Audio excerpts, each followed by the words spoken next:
होते हैं जो हमने सेट करने होते हैं, वो ऐड करके हमें कुछ ना कुछ आउटपुट जनरेट कर रही होती है।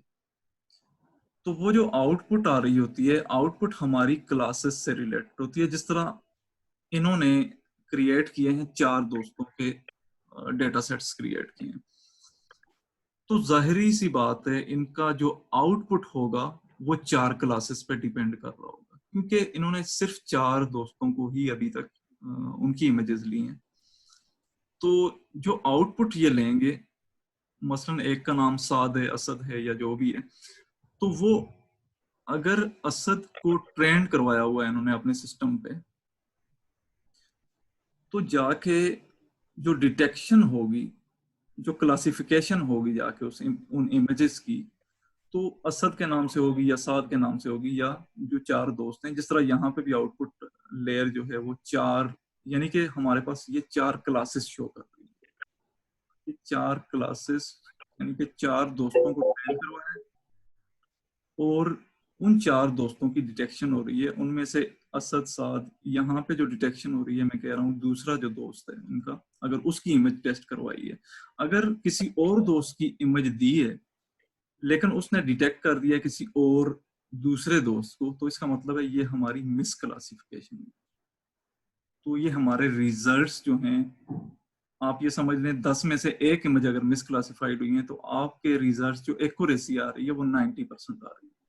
यानी कि आपने इमेजेस अगर दी हैं ट्रेनिंग के लिए, कुछ भी इमेजेस दे दी हैं, जितनी ज्यादा इमेजेस आप ट्रेनिंग के लिए देंगे, तो रिजल्ट्स आपके टेस्टिंग के उतने ही वैलिड रिजल्ट्स आएंगे। तो अगर आपने 10 इमेजेस टेस्टिंग के लिए दी हैं, उनमें से आपका सिस्टम जो है वो 2 को गलत डिटेक्ट कर देता है, मिस क्लासिफाई कर देता है, तो इसका मतलब ये हुआ कि 80% जो एक्यूरेसी आपकी वो आ रही है। तो इसकी कुछ और टर्मिनोलॉजीज भी हैं, वो भी हम पढ़ेंगे कि स्पेसिफिसिटी या सेंसिटिविटी या इस तरह की जो चीजें होती हैं, वो आगे डिटेल जब हम पढ़ेंगे तो नेक्स्ट चैप्टर्स में, तो वो सारी चीजें हम स्टैटिस्टिकल जो टूल्स होते हैं इनको मेजर करने के रिजल्ट्स को। तो यहाँ पे ये तो बात हुई सिंपल न्यूरल नेटवर्क की। तो जो डीप लर्निंग न्यूरल नेटवर्क्स हैं वो भी इनपुट इसी तरह ही लेते हैं, लेकिन अब फायदा ये हो गया है कि जो हैंडक्राफ्टेड फीचर्स से अब ज्यादातर लोग जो हैं वो हैंडक्राफ्टेड फीचर्स नहीं यूज करते, सिंपल आपको इमेजेस दे देते हैं। यहां से जिस तरह ये जॉर्ज की इमेज है, जॉर्ज की इमेज इन्होंने इनपुट करवा दी है, और इसी तरह हजारों के हिसाब से अगर ट्रेनिंग के लिए इमेजेस दे दी हैं, तो वो खुद ब खुद आइडेंटिफाई लाइट और डार्क पिक्सल्स वैल्यूज, या फिर आइडेंटिफाई एजेस, ये जो पहली लेयर है आपकी, ये एजेस को आइडेंटिफाई कर रही है। जो इनपुट आपने दिया है वो एक इमेज दी है, और आइडेंटिफाई क्या हो रहा है, आपकी पहली जो लेयर है उसमें एजेस आइडेंटिफाई हो रही है कि कहाँ कहाँ से एजेस आ रही हैं। एजेस मीन के जहां जहां से ये आपकी कंट्रास्ट या फिर पिक्सल की लाइट या डार्क वैल्यूज चेंज हो रही हैं, तो इनको हम एजेस कहते हैं। तो आइडेंटिफाई कॉम्बिनेशंस ऑफ एजेस, तो यहाँ पे फिर डिफरेंट जो कॉम्बिनेशंस बने हैं एजेस के वो डिटेक्ट हुए हैं, और फिर यहाँ से फीचर्स आइडेंटिफाई हुए हैं, और फिर लास्ट में जाके आउटपुट लेयर में ये देखें, इसकी आउटपुट भी 4 जो नोड्स हैं उस पर डिपेंड कर रही है। और ये जो आउटपुट होती है इसमें कोई ना कुछ क्लासिफायर यूज होता है। क्लासिफायर मीन के जो कि आपको क्लासिफाई करके दे देता है, जिसमें काफी सारे क्लासिफायर्स हैं डीप लर्निंग में, ये भी हम डिटेल बाद में देखेंगे। फॉर एग्जांपल जो बिल्ट इन टूल्स हैं आजकल मैटलैब में जो बने बनाए आ रहे हैं, उसमें सॉफ्ट मिक्स लेयर ज्यादा यूज हो गई है, क्योंकि सॉफ्ट मिक्स लेयर जो है वो मल्टी क्लासिफायर के तौर पे काम करती है। मल्टी क्लासिफायर मीन एक होता है बाइनरी क्लासिफायर और एक होता है मल्टी क्लासिफायर। बाइनरी क्लासिफायर वो होता है जो कि आपकी 2 क्लासेस को सिर्फ क्लासिफाई कर सकता है, जिस तरह सिग्मॉइड के नाम से एक क्लासिफायर है, जो कि सिर्फ उसको हम बाइनरी क्लासिफायर भी वैसे कहते हैं। तो जो सॉफ्ट में क्लासिफायर होता है वो मल्टीपल जो आपकी क्लासेस होती हैं उनको क्लासिफाई कर सकता है। तो यहाँ पे जो हमने आइडेंटिफाई किया है चार्ज को, तो इसका मतलब क्या हुआ, यहां से इस नेटवर्क को देख के हमें समझ आ जानी चाहिए कि जो ट्रेनिंग हुई है इस सिस्टम की वो 4 बंदों पे हुई, 4 बंदों पे ट्रेनिंग हुई है, और इसीलिए हम आउटपुट जो जनरेट करवा रहे हैं वो 4 की ही करवा रहे हैं। अगर फॉर एग्जांपल ये जहाज की इमेज ना होती, मैं कहता हूं कि एक एरोप्लेन की इमेज है, एक हॉर्स की इमेज है, एक एक किसी ह्यूमन की है, और एक इमेज किसी हम कार की लगा, कार को ट्रेन करवा देते हैं, तो उनकी जब हंड्रेड्स ऑफ इमेजेस या थाउजेंड्स ऑफ इमेजेस हम ट्रेन करवा लेंगे तो फिर क्या होगा, इन जो हमारी बेसिक जो क्लासेस हैं वो कितनी है, 4 हैं, जिस तरह मैंने अभी बताया, हॉर्स की, एरोप्लेन की, ह्यूमन की और कार की। तो इसकी आउटपुट भी फिर क्या होगी, वो 4 ही क्लासेस की होगी, और आउटपुट में हम क्या जनरेट करवा सकते हैं, उस स्पेसिफिक क्लास को। अगर हमने इनपुट किया है कार को, तो अगर उसने डिटेक्ट कार को ही किया है तो हम कहेंगे कि ये डिटेक्शन जो हुई है वो ठीक तरीके से डिटेक्ट किया है इसने कार को हमारे सिस्टम में। तो ये जो नेटवर्क्स हैं लर्निंग नेटवर्क्स हैं। तो इसके बाद हमने कुछ हाइब्रिड नेटवर्क की एग्जांपल देखी थी कि हाइब्रिड नेटवर्क्स जो होते हैं वो यानी कि मल्टीपल जो टेक्निक्स होती हैं प्रीवियसली जो यूज हो चुकी हैं उनको हम यूज करते हुए वन बाय वन हम कुछ यानी कि अपनी किसी इमेज पे या किसी अपने प्रोजेक्ट में अगर यूज करते हैं इस तरह की टेक्निक्स को, तो हम उनको हम कहते हैं हाइब्रिड टेक्निक्स। मल्टीपल टेक्निक्स को मिला के हमने कुछ काम किया, या फिर इस तरह भी हो सकता है कि एक प्रीवियस जो टेक्निक है, तो उस प्रीवियस टेक्निक से हम अपना कुछ कोड लिख के उसको मर्ज करवा देते हैं या फिर हाइब्रिड करवा देते हैं किसी चीज से, किसी प्रीवियस टेक्निक से रिजल्ट लेके हम अपने सिस्टम को दे देते हैं, अपने जो कोड लिखा हुआ है उसको दे देते हैं, तो फिर भी हम कहेंगे कि ये हाइब्रिड टेक्निक है। तो हाइब्रिड टेक्निक की हमने आर्टिफिशियल इसमें न्यूरल नेटवर्क्स में हमने डीप लर्निंग में कुछ एग्जांपल ली थी, ये एक पेपर से ये चीज हमने ली थी कि यहाँ पे 2D डेप्थ वाइज, और ये मेरे ख्याल में ये पेपर मैंने अपलोड भी किया है, अगर आप देख सकते हो अपने स्लेट पे, तो ये पेपर वहाँ पे अवेलेबल है। 2D डेप्थ वाइज कन्वोल्यूशन, या फिर ये पेपर है या दूसरा पेपर है इससे पहले वाला, इनमें से एक पेपर मैंने अपलोड किया था। तो डेप्थ वाइज कन्वोल्यूशन,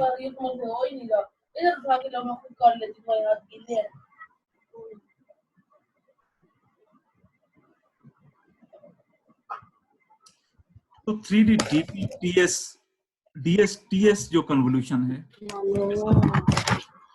क्यों नहीं पईया मैं दो अनुप्राय वाली इशारा किया दरवाजा खोलो तो वो दे विच बैठी सुनी कोई नहीं गल ये पहले भी काम था इधर दरवाजा पर्दा खोल इस से पर्दा आगे करो काइंडली अपना माइक क्लोज कर लें।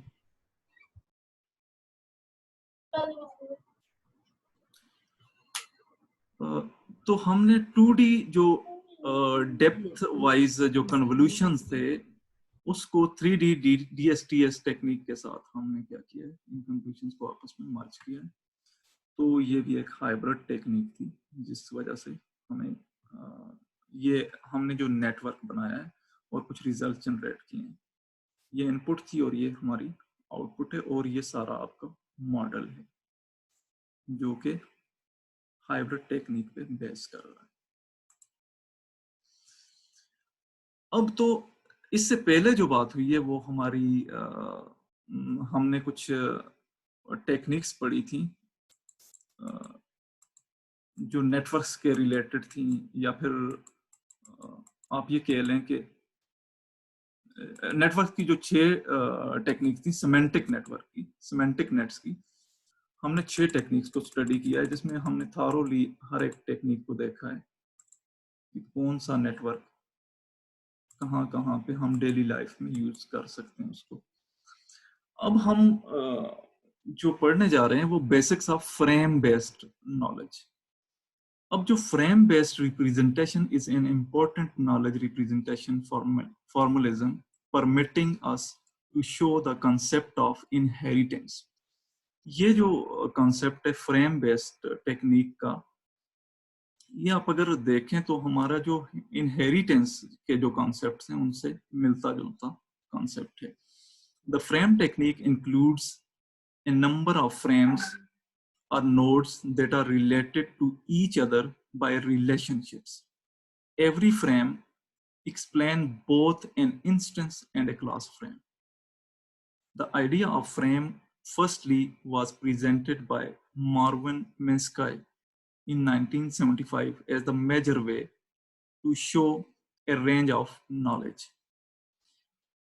A frame is a group of properties identifying the condition of an object. And this object is related with other frames or objects. Actually, a frame is more than only a record or perhaps a data structure that contains data. In artificial intelligence, the frame is known as the slot filter knowledge representation method. इसको हम slot filter knowledge representation method भी कह सकते हैं। To that, we explained that instance tend to be an object। कि हमने अभी तक जो एक्सप्लेन किया है इंस्टेंस को हम यही कह सकते हैं कि ये एक ऑब्जेक्ट है। जिस तरह हमने सिमेंटिक नेट्स पे भी पढ़ा था, जो चीजें डॉग वगैरह या इस तरह की जो चीजें आ रही थी वो हमारे पास ऑब्जेक्ट्स थे। In this case, an object could be a physical object. However, it doesn't become an object, maybe a property like a shape or a color or a location or a scenario or an emotion। ये pure AI की हम बात कर रहे हैं कि जब हम यहाँ पे फ्रेम बेस्ड नॉलेज को देखेंगे तो ऑब्जेक्ट्स को हम देख रहे हैं, तो ऑब्जेक्ट को हम किस सेंस में देख रहे हैं, वो एक सिनेरियो भी हो सकता है और एक इमोशंस भी हो सकते हैं। This concept of an object is like the same as previously used in object oriented programming languages like Java और सी। जिस तरह आप कॉन्सेप्ट्स ऑब्जेक्ट्स के ऑलरेडी पढ़ चुके हैं जावा या सी लैंग्वेजेस के अंदर, जो प्रोग्रामिंग लैंग्वेजेस हैं उनमें जब आप क्लासेस इनहेरिटेंस वगैरह पढ़ते हैं तो उनमें जो ऑब्जेक्ट के कंसेप्ट्स हैं इससे तकरीबन मिलते जुलते यही कंसेप्ट्स हैं फ्रेम्स के। The frames can be used to create an expert system because it is the representation of the object-oriented programming. In 1975, a knowledge representation structure that was definitely different via formalism that were applied in those days and called logic-based and rule-based formalisms. Minsky suggested that arranging knowledge directly into chunks is known as frames। यानी कि आप किसी एक जो knowledge है उसको आप directly एक चंक में लेके आते हैं तो उसको हम फ्रेम कहते हैं। यानी कि फ्रेम्स जो होंगी वो ऑब्जेक्ट्स जो होंगे उसका जो स्ट्रक्चर होता है वो ऑब्जेक्ट्स पे डिपेंड कर रहा होता है।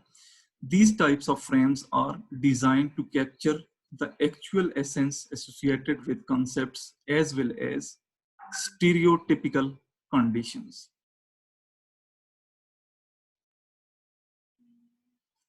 Particulars that had been omitted throughout Minsky's report were afterwards stuffed through knowledge representation techniques that were motivated by Minsky's concepts. Two of more noticeable being are FRL, frame representation language, and KRL, knowledge representation language। ये दो किस्म के concepts हैं जो कि frames को represent कर रहे हैं। एक है फ्रेम रिप्रेजेंटेशन लैंग्वेज और दूसरा है फ्रेम नॉलेज रिप्रेजेंटेशन लैंग्वेज। तो frame based the popular attributes in FRL and KRL as well as afterwards use frame based techniques. The structure of frames is like consisting of frames arranged in a hierarchical form. इसकी आगे हम example भी देखेंगे कि किस तरीके से frames को जो है वो हायरार्किकल फॉर्म में लिखा जाता है, अरेंज किया जाता है। In frames, the main constituents are slots and the filters used for these slots must be specified. आपके पास स्लॉट्स होंगी और उसके फिल्टर्स होंगे जो कि हमने मस्ट भी स्पेसिफाई करने होंगे किसी भी फ्रेम की हायरार्की बनाने के लिए, क्योंकि ये हायरार्किकल रिप्रेजेंटेशन होती है। तो इसमें हमने एक तो स्लॉट्स को लेना है और दूसरा फिल्टर्स को, जो कि हमने these slots must be specified करनी है, हमने जो रिप्रेजेंटेशन करनी है।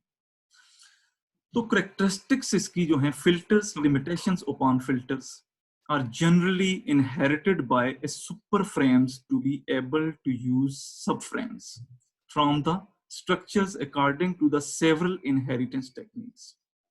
These, वैसे भी हम इनहेरिटेंस की जब हम बात करते हैं तो उसमें सुपर क्लासेस की और सब क्लासेस की बात होती है, यानी कि पेरेंट क्लासेस और चाइल्ड क्लासेस की बात होती है। तो जो चाइल्ड क्लास होती है वो काफी सारी जो इंफॉर्मेशन है वो इनहेरिट कर रही होती है अपने पेरेंट्स से, यानी कि सुपर क्लास से इनहेरिट कर रही होती है काफी सारी इंफॉर्मेशन। तो कुछ इंफॉर्मेशन हम सब क्लास में लिख देते हैं।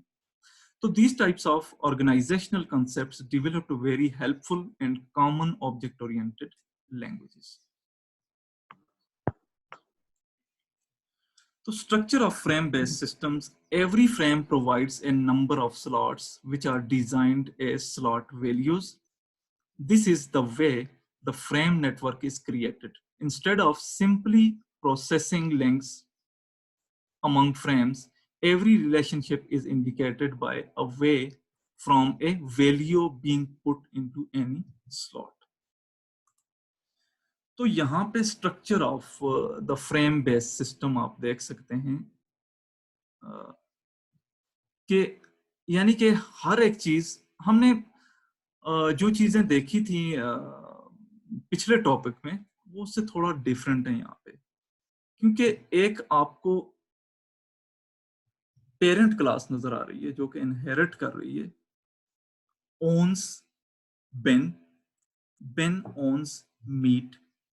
अब मीट की कोई चाइल्ड क्लास यहाँ पे नहीं है और किसी के साथ ये कनेक्ट नहीं है। तो बेन जो है, बेन इज ए डॉग और डेविड जो है is a farmer. David farmer है और उसकी आगे जो सब क्लासेस बन रही हैं बेन की, ओन्स सॉरी डेविड की, वो बेन है। बेन जो है वो इज ए डॉग और Ben likes meat. Dog hates Tom, Tom is a cat and cat catches mouse, mouse likes cheese. तो ये एक दूसरे के साथ ये सारी इनहेरिटेंस हो रही है। तो अगर इसको हम bin is an instance with the class of dog or bin can be a member of the class of dogs. bin क्या है कि एक डॉग की एक क्लास है जिसका मेंबर है और the is a connection. Is a क्या है, इसको हम कनेक्शन कहेंगे। जिस तरह फॉर एग्जांपल यहाँ पे हम इज ए, इसको हम कनेक्शन कहेंगे। Is important in a frame based system. यहाँ पे एक चीज तो हमने देखी है कि ऑब्जेक्ट्स जो होते हैं वो हमारे लिए बहुत इंपॉर्टेंट होते हैं, या इंस्टेंस हम कह सकते हैं उनको, ये बहुत इंपॉर्टेंट होते हैं।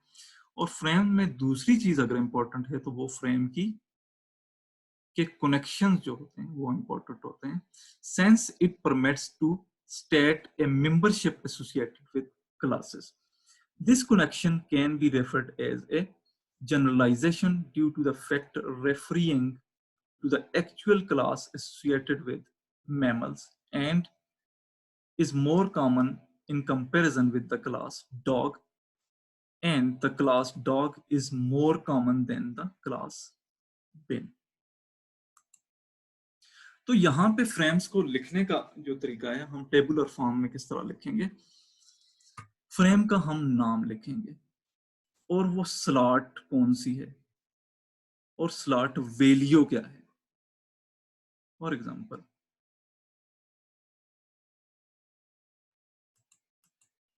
ये फ्रेम नेम है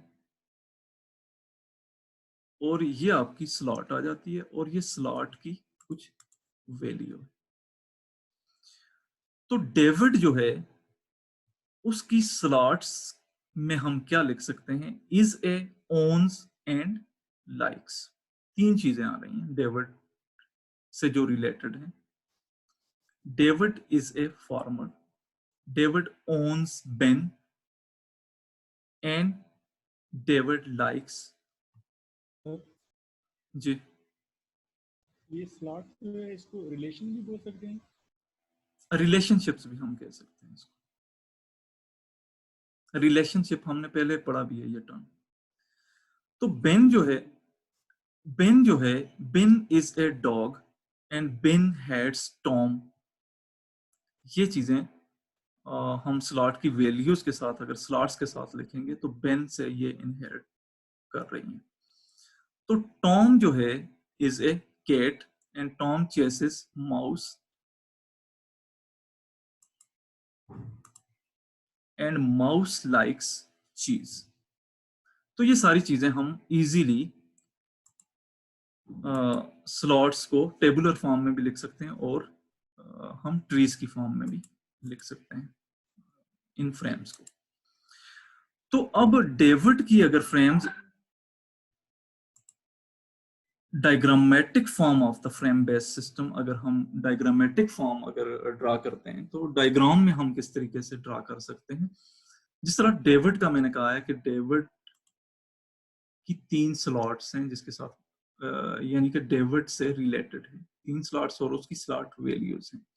तो यहाँ पे भी आपको नजर आ रहा है कि डेविड की 3 स्लॉट्स हैं, अब उसकी स्लॉट्स की वैल्यूज हैं. David is a farmer, David owns Ben and David like meat. अब जो बेन है, बेन को आगे हमने इनहेरिट किया है डायग्रामेटिकल फॉर्म में. तो बेन क्या है, is a dog and hates Tom. ये 2 चीजें, ये 2 खुशियात, यानी कि ये जो क्लासेस हैं ये बेन के साथ रिलेटेड है. तो फिल्टर्स इन फ्रेम्स, फिल्टर्स हम किस तरीके से फ्रेम्स के अंदर लगा सकते हैं. फिल्टर्स मीन कि यहाँ पे आपको एक नजर आ रहा है, स्लॉट नजर आ रही है और ये फिल्टर्स, इसको हम फिल्टर्स कहेंगे. जिस तरह एग्जांपल हमने ली है कि टाइटल है बुक का आर्टिफिशियल इंटेलिजेंस, हमने फिल्टर लगा दिया. टाइटल कुछ भी हो सकता है लेकिन हमने फिल्टर लगाया है कि ये टाइटल कौन सा हो सकता है. ये आर्टिफिशियल इंटेलिजेंस से समझने वाला समझ सकता है कि ये बुक है जो कि जिसका टाइटल है आर्टिफिशियल इंटेलिजेंस. पब्लिशर उसका कौन है, जेन्स एंड बैटलेट, ये पब्लिशर्स नेम्स हैं. अगर हम इसको डिस्टिंग्विश करना चाहें, IEEE पब्लिशर्स भी हो सकते हैं या काफी सारे और भी पब्लिशर्स हो सकते हैं, लेकिन ये किस आर्टिफिशियल इंटेलिजेंस की बुक के साथ इस पब्लिशर का नाम इस स्लॉट में आया हुआ है. तो दिस मीन कि इस पब्लिशर को हमने फिल्टर कर देना है कि ये जो पब्लिशर है वो इस बुक को पब्लिश करने वाला पब्लिशर है और ऑथर का नाम बिन कॉपेन है. एडिशन हमारे पास फर्स्ट है, इसकी मल्टीपल एडिशंस भी हो सकती हैं, 1 2 3 4 5th एडिशन भी हो सकता है. ISBN नंबर भी इस बुक को जो डिफरेंशिएट करता है, अगर आप ISBN ऑनलाइन जो इसका नंबर होता है. तो पेजेस के 768 बन रहे हैं और ईयर इसका 2004 है. तो हम स्लॉट्स और फिल्टर्स को इस तरीके से डिफरेंशिएट कर सकते हैं. तो यहाँ पे फिल्टर्स की एक और एग्जांपल हम ले रहे हैं स्लॉट्स एंड फिल्टर्स की. कि नेम अहमद मुराद एक नाम है, जॉब उसकी टीचर है, जेंडर मेल, हाइट इतनी बन रही है, वेट उसका इतना है, मार्शल स्टेटस और इंटेलिजेंस उसकी ये बन रही है। तो अब तक जो हमने जो चीजें पढ़ी हैं, अब फ्रेम्स के जो एडवांटेजेस हैं उनको हम जरा देख लेते हैं कि फ्रेम्स के एडवांटेजेस क्या हो सकते हैं। There are some advantages of frame based knowledge representation method described below. The frame knowledge representation makes the programming simpler by grouping related data. यानी कि फ्रेम्स के थ्रू जो प्रोग्रामर्स होते हैं, प्रोग्रामिंग जो यानी कि जो प्रोग्रामर्स होते हैं उनके लिए सिंपल हो जाता है ग्रुपिंग रिलेटेड जो डेटा होता है वो हमें ग्रुप्स की फॉर्म में डेटा अवेलेबल होता है। तो compare to the knowledge representation method described in the form of production rules, the frame is flexible and intuitive in many application areas, and the frame representation is easily understood and used by people who are neither programmer nor designer of the system. यानी कि जो हमने examples अभी तक ली हैं frames की, जिसमें tabular form थी और ट्रीज की फॉर्म में ली हैं हमने, और फिर डायग्रामेटिक फॉर्म में ली हैं। अगर कोई बंदा प्रोग्रामर नहीं भी है उसको भी इन चीजों की फ्रेम्स की सूरत में लिखा हुआ डेटा समझ आ जाता है। It is simple to include default data and to discover the missing values. यानी कि आपको सिंपली इंक्लूड कर देते हैं जो डिफॉल्ट डेटा होता है, या कोई मिसिंग वैल्यूज हैं उनको आप इजीली डिस्कवर कर सकते हैं फ्रेम्स की फॉर्म में जो डेटा आपने लिखा होता है। तो अभी तक हमने जो चीज देखी है वो सिमेंटिक नेट्स और फ्रेम्स को हमने देखा है। सिमेंटिक नेट्स की कुछ टाइप्स थी जो कि हमारी वैल्यूएबल कुछ टाइप्स थी जिनको हमने थॉरोली स्टडी किया, और फ्रेम्स को भी हमने